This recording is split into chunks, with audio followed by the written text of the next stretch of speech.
Hello, good morning everyone. This is Angan Public School online classes. Hope you all are doing good. Today we are going to do maths workbook.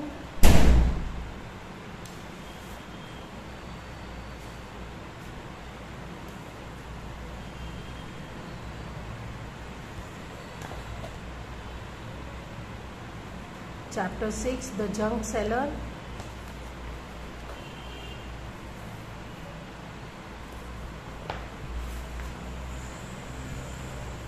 Page number 86. Let's do homework. Now see, यहाँ पे make ₹1 in different ways as per instructions. यहाँ पे हमें ₹1 बनाना है, ठीक है। यहाँ पे जैसे जैसे इंस्ट्रक्शन दिए गए हैं वैसे वैसे हमें उसको फॉलो करना है और हमें ₹1 बनाना है। तो ₹1 इज इक्वल टू कितने पैसे होते हैं? ₹1 इज इक्वल टू होते हैं 100 पैसे, ठीक है। तो यहाँ हमें 100 पैसे बनाने हैं। तो अगर यहाँ पे कॉइन्स दिए गए हैं जो हमें यूज़ करने हैं और यहाँ पे नंबर ऑफ कॉइन्स कितने लगेंगे वो यहाँ पे बताना है। तो अगर हम 25 पैसे यूज़ करते हैं, ओके, इफ़ वी यूज़ 25 पैसे, तो 25 पैसे के हम कितने कॉइन लेंगे कि हमें 100 पैसे मिल जाए?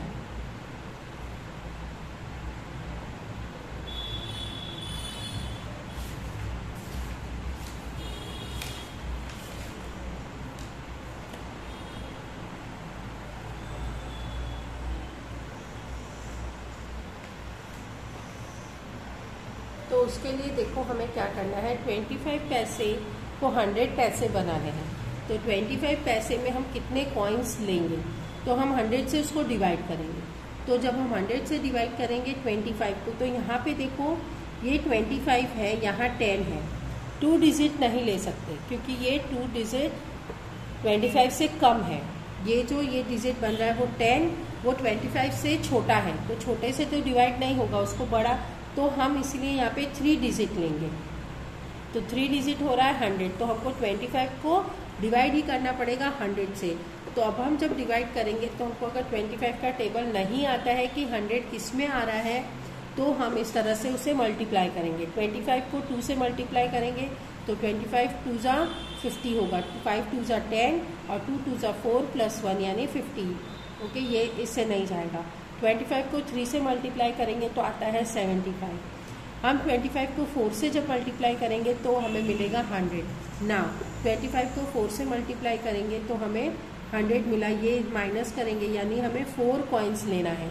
जो आंसर आएगा यानी हमें उतने कॉइन्स लेने हैं। तो 25 में 25 पैसे के हम 4 कॉइन्स लेंगे तो हम वो 100 पैसे हो जाएंगे। तो हम यहाँ 4 लिखेंगे। ना सेकेंड क्वेश्चन है कि 10 पैसे का कॉइन चाहिए। 10 पैसे के कितने कॉइन्स लेंगे तो हमें 100 पैसे हो जाएंगे? तो हम सेम वैसा ही करेंगे। 10 पैसे इज इक्वल टू 100 पैसे करने हैं, तो हम कितने कॉइन्स लेंगे? तो 10 को 100 से डिवाइड करना है ना। 10 1 जा 10, यहाँ पे देखो दोनों नंबर सिमिलर है इसीलिए हम ये 2 डिजिट ही लेंगे। तो 10 1 जा 10 होगा, फिर हम ये 0 को नीचे लेके आएंगे, जो यूज़ नहीं हो रहा है तो हम यहाँ पे 0 कर देंगे। तो यानी मिला हमें 10। तो 10 पैसे के हम 10 कॉइन्स लेंगे तो 100 पैसे बन जाएंगे। तो हम यहाँ 10 पैसे में लिखेंगे 10 कॉइन्स। फिर नंबर 3 में देखो हमें 2 पैसे यूज़ करने हैं। एक 50 पैसे का कॉइन भी यूज़ करना है और 20 पैसे का भी कॉइन यूज़ करना है, ठीक है। तो हम कितने ऐसे कॉइन यूज़ करेंगे कि हमें 100 पैसे मिल जाए? तो हम एक काम करते हैं, 100 का हाफ कर देते हैं। तो 100 का हाफ करेंगे तो कितना होता है? 50-50 होगा। तो यानी हम 50 पैसे के कितने कॉइन लेंगे और 2 पैसे का कितना कॉइन लेंगे? 50 पैसे का 1 कॉइन लेने से ही 50 हो जा रहा है। अभी 25 के 2 कितने कॉइन्स लेंगे कि 50 हो जाए? तो हम यहाँ पे 50 पैसे का 1 कॉइन लेने से 50 पैसा हो रहा है। 25 पैसे के कितने कॉइन्स लेंगे? तो मैंने देखो यहाँ पे जो किया था कैलकुलेशन, यहाँ पे देखो 50 का 2 से मल्टीप्लाई करने पे 50 आ रहा है, ठीक है। तो 50 के कितने कॉइन लेना होंगे? 50 के 2 कॉइन्स हम लेंगे तो 50 पैसा हो जाएगा। तो ये 50 और फिर ये 50 को प्लस करेंगे तो हमें मिल जाएगा 100 पैसा। ओके, यानी हम 50 पैसे का 1 कॉइन लेंगे और 25 पैसे का हम 2 कॉइन्स लेंगे। नंबर 4 देखो, ओनली 50 पैसा। 50 पैसा के कितने कॉइन लेंगे तो 100 पैसे हो जाएंगे? तो 50 पैसे के हम कितने कॉइन लेंगे? तो हम सेम इसी तरह से देखो 50 को 100 से डिवाइड करेंगे, तो 50 वन सा 50, 50 टू सा 100, यानी 2 कॉइन्स हमने लिए। यहाँ पे हम 2 कॉइन्स ले रहे हैं, so we will write over here 2 coins. Now देखो अभी बोथ 25 पैसे एंड 10 पैसे हमें लेने हैं, दोनों सिक्के हमें लेने हैं। अब कितने कितने सिक्के लेंगे तो 100 पैसे बन जाएंगे। तो हम यहाँ पे भी वही प्रोसेस करेंगे। हम यहाँ पे 100 के 2 पार्ट कर देते हैं, 50 पैसा 50 पैसा। तो 25 के हम कितने लेंगे तो 50 हो जाए, और 100 के हम कितने कॉइन्स लेंगे कि 50 पैसे हो जाए। तो यहाँ पे हमने देखो 50 पैसे का 25 पैसे के 50 पैसे करने हैं, तो 50 से डिवाइड करेंगे, तो 25 टू ज़ा 50 होता है, तो 2 कॉइन्स लिया। फिर 10 पैसे के हमें 50 पैसे करने हैं, तो 10 पैसे के हम 5 कॉइन्स लेंगे तो 50 पैसा हो जाएगा। तो 50 और 50 को जब हम प्लस करेंगे तो हो जाएगा 100 पैसे। ओके, तो यहाँ पे 10 पैसे के हम 5 कॉइन्स ले रहे हैं, तो 10 पैसे के हम 5 कॉइन्स लेंगे और 25 पैसे के हम 2 कॉइन्स लेंगे, तो हो जाएगा 100 पैसे। नाउ सी यहाँ पे काउंट द टोटल अमाउंट। ये टोटल अमाउंट है 9 नोट्स ऑफ 50। तो 50 के 9 नोट्स अगर हम लेते हैं तो कितने रुपए बनते हैं, तो 5 को 9 से मल्टीप्लाई करेंगे, 9 5 जा 45, और ये 0 है तो यहाँ यानी 450 रुपीज़ होंगे। 4 नोट्स हैं 100 रुपीज़ के। अगर आपको 4 नोट 100 रुपये के दिए जाए तो कितने रुपए होंगे, तो 100 को 4 से मल्टीप्लाई करेंगे तो आएंगे 400 रुपीज़। 1 नोट अगर 500 का है तो कितने रुपए होंगे, 500। 20 रुपीज़ के 3 नोट है तो कितने रुपए होंगे, 60 रुपीज़। 200 के 2 नोट्स है तो होंगे 400 रुपीज़। अभी ये सबके टोटल कर दें, तो टोटल करने पे आएगा 1810 रुपीज़। ओके, नाउ नंबर 2, यहाँ पे आपको नोट्स दिए हैं और यहाँ पे कॉइन्स दिए हैं। तो यहाँ पे देखो 3 नोट्स 100 के दिख रहे हैं, 50 रुपीज़ के हमें 5 नोट्स दिख रहे हैं, और 20 रुपीज़ के यहाँ पे 6 नोट्स दिख रहे हैं। ठीक है, तो हम यहाँ पे लिखेंगे 100 मल्टीप्लाई 3, तो कितने रुपए हो जाएंगे 300 रुपीज़। 50 रुपीज़ के 5 नोट लेंगे तो हो जाएगा 250 रुपीज़। 20 रुपीज़ के 6 नोट्स लेंगे तो हो जाएंगे 120 रुपीज़, और 5 रुपीज़ के 4 नोट्स लेंगे, कॉइन्स लेंगे तो हो जाएंगे 20 रुपीज़। ये तीनों को जब हम प्लस करेंगे तो प्लस करके यहाँ पे देखते हैं 300 रुपीज़ प्लस 250 प्लस 120 प्लस 20, तो 0 0 0, 5 प्लस 2 7, 7 प्लस 2 9। नाउ 3 प्लस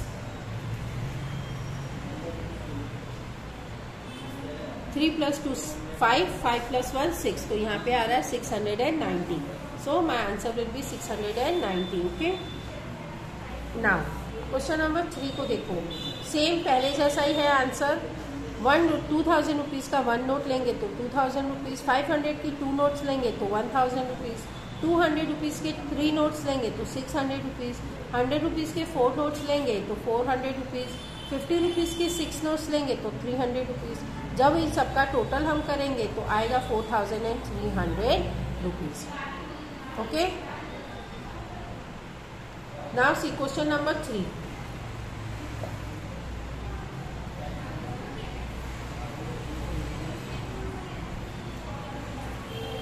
यहाँ पे दीपाली है, वो एक फ्रूट शॉप में गई है, और फ्रूट शॉप में उसने यहाँ पे एक ऐसा लिस्ट देखा है जहाँ पे फ्रूट्स के दाम लिखे गए हैं।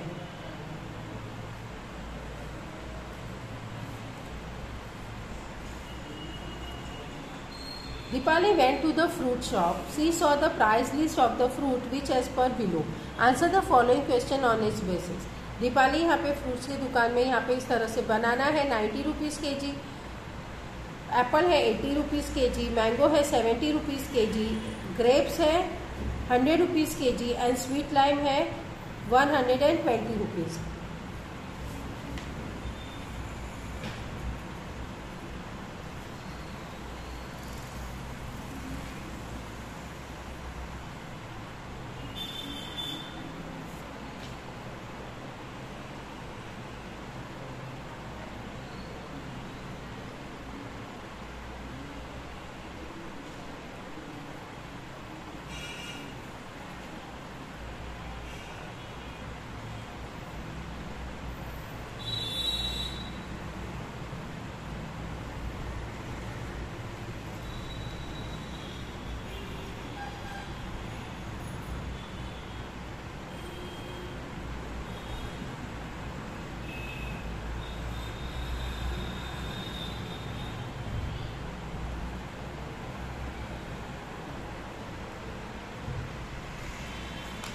तो इन सब में से कॉस्टली कौन सा फ्रूट है?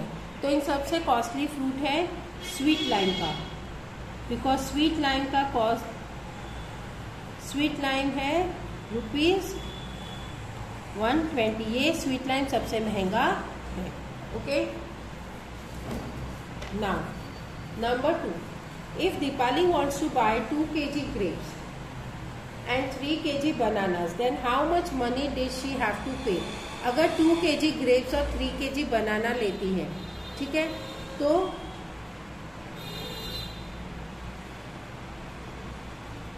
2 kg grapes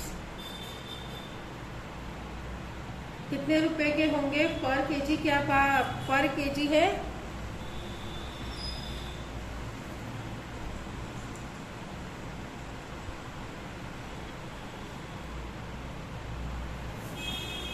One kg grape is ₹100. Okay. Now 2 kg grapes is equal to 100 multiply 2, so is equal to ₹200. Now 1 kg banana is equal to ₹90.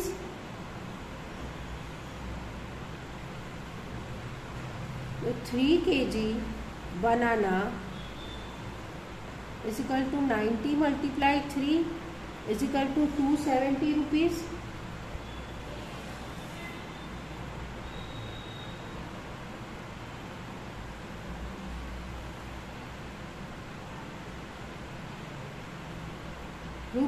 ₹200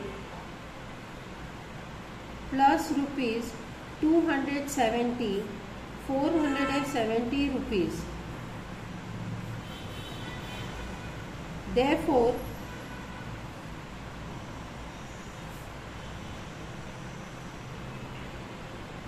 Deepali have to pay ₹470. Okay. Now number 3, if Deepali wants to buy 4 kg apple and 5 kg mango, same करना है आपको। तो यहाँ पे 4 kg Apple है, 4 kg Apple at the rate of ₹80। तो यानी 4 multiply 80 is equal to ₹320।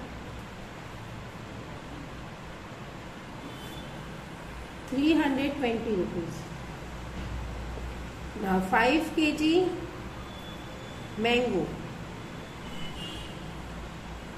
At the rate, यानी ये पर केजी दाम है मैंगो का ₹70। तो 5 multiply 70 यानी ये हो गया ₹350।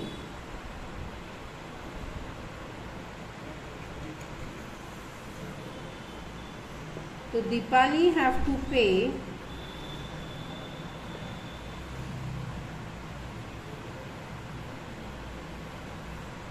₹670।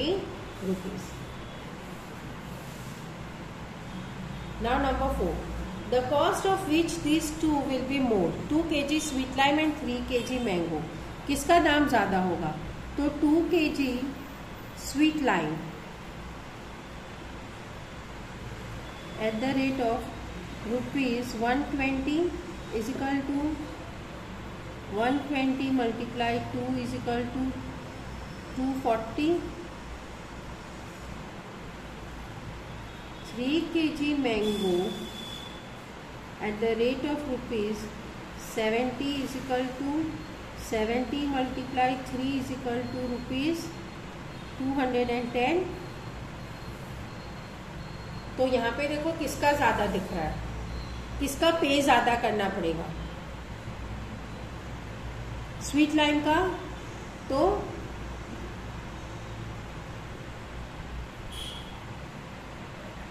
लिखेंगे sweet lime cost will be more.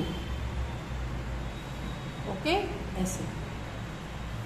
Now Deepali bought 3 kg apple 2 kg grapes and gave a 500 rupees to the shopkeeper. अभी दीपाली ने 3 kg एप्पल लिए हैं. 3 kg Apple at the rate of rupees 80 is equal to 80 multiply 3 is equal to rupees 240 and 2 kg grapes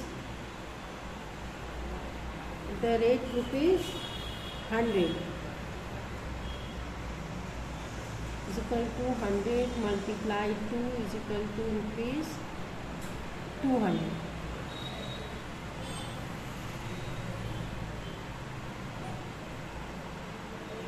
Total fruit is equal to rupees 440 rupees. Okay. She gave rupees 500 to shopkeeper.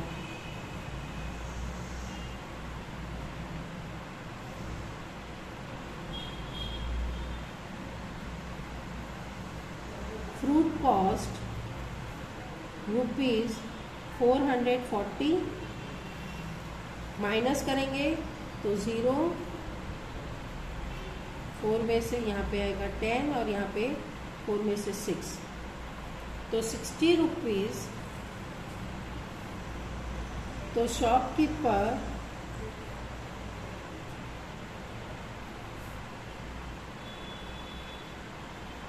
Dipali received rupees 60 from the shopkeeper. Okay, इस तरह से हमें finish करना है. Okay, सो यहाँ तक करना है आप लोगों को in your workbook. So till then, bye and take care.